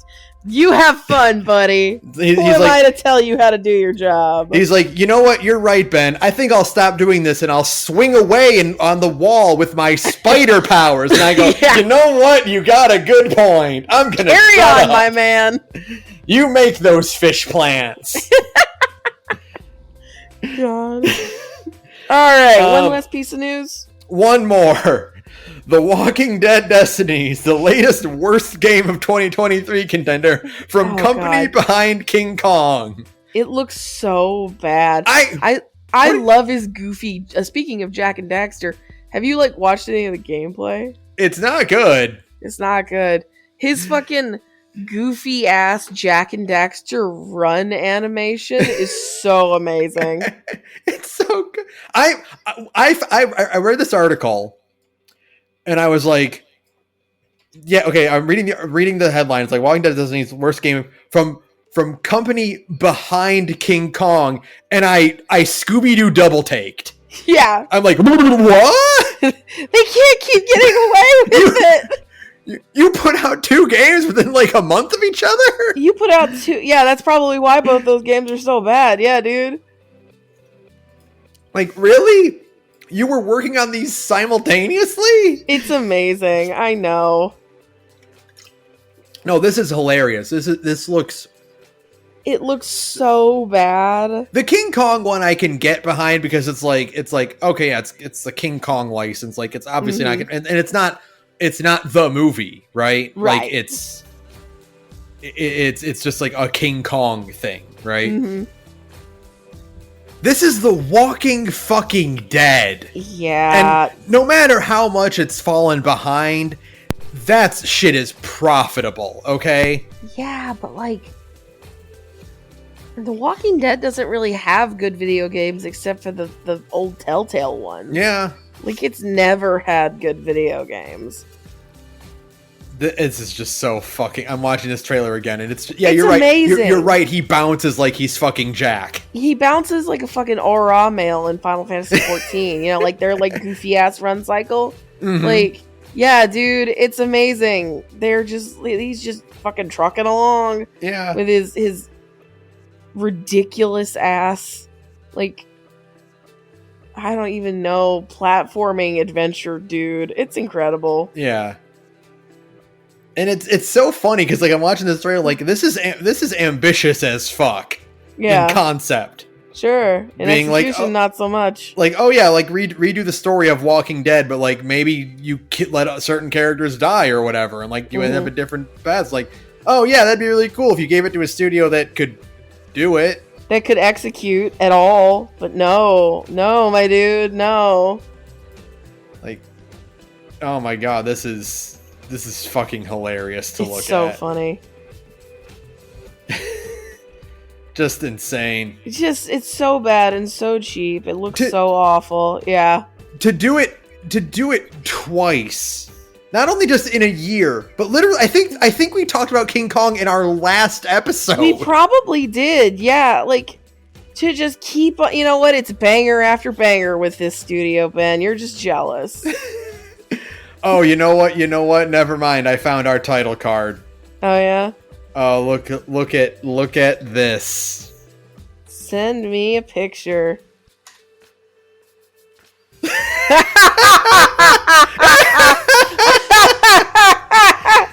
Oh shit, Daryl, and your triple chins, my man. No. You know when this is the epitome of when your create a character is in the cutscene with other pre-made characters. Yeah, absolutely. Right? That's what fucking Norman Reedus looks like here.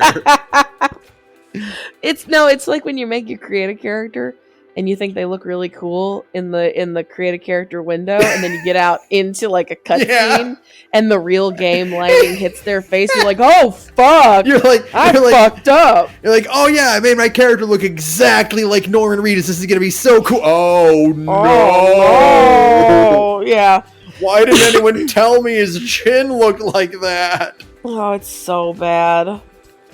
Well, amazing. Well, you know what? You know what the nice thing is looking at this? They don't have to pay likeness fees, do they?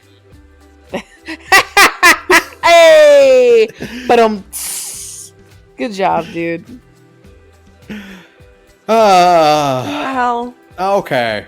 We're done. We made it. That's about it. We had a lot to cover. We were gone for a hot minute. I'm really happy that we got it in under 2 hours. I was really worried that it would take way longer. But fortunately/unfortunately, I don't know if you've noticed, my voice is getting worse over the course of the episode. I think but hey, I'm happy to be back. I missed everybody.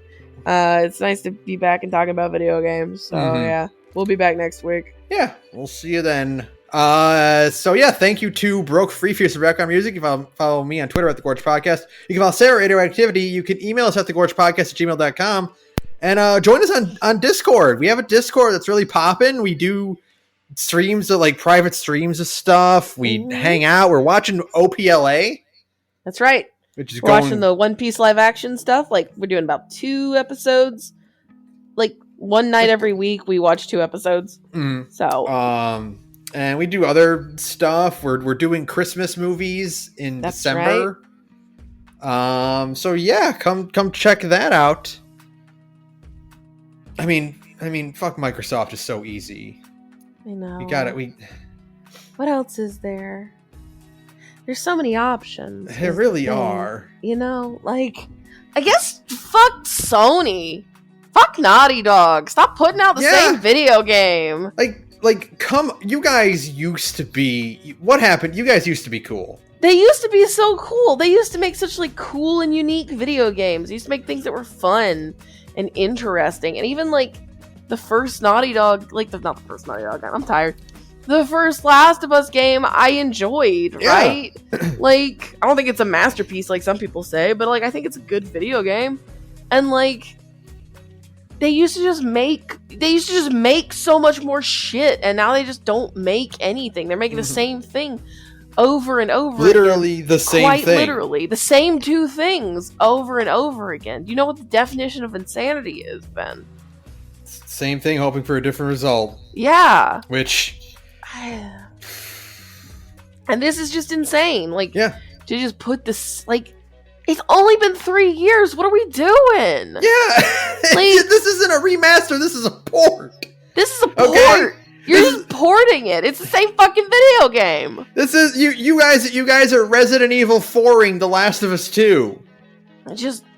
I can't wait to see Last of Us 2 on the fucking Zeebo then. Right. Maybe then that would be an interesting video game. Oh yeah, there you go. God. Good night, everyone. Good night, everyone.